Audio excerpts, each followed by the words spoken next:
Shocking news if you're a fan of the Netflix hit Cheer. Jerry Harris has been arrested and charged with child pornography.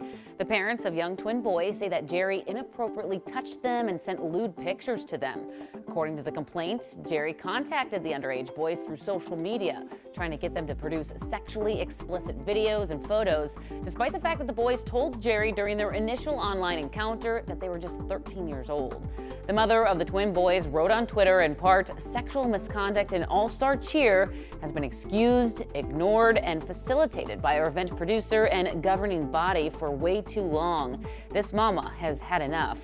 She also shared that she is in awe of her son's courage through all of this. Now, as for Jerry, he faces one count of child pornography and will spend the weekend behind bars.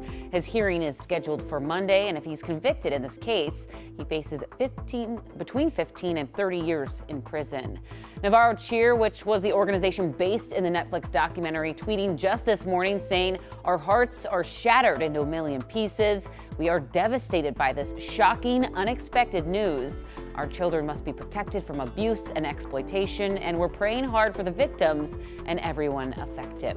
A Netflix spokesperson also condemning the abuse of minors, saying that they respect the legal process. Now, after going through the story, a lot of people online were saying not Jerry, but this really goes to show that even the seemingly friendliest, likable personalities can be predators hiding in plain sight. But a lot of shock from a lot of Netflix fans of that show, Cheer. Yeah. You guys are familiar with that show, right? Yeah, Yeah. we watched the whole thing, binged the whole thing. Jerry was very charismatic. A lot of people liked him. He was probably the most liked right, character of the right. show. Yeah. So this was pretty shocking, but really sad for those alleged victims, Yeah, Alicia. children involved. All right, let's check in.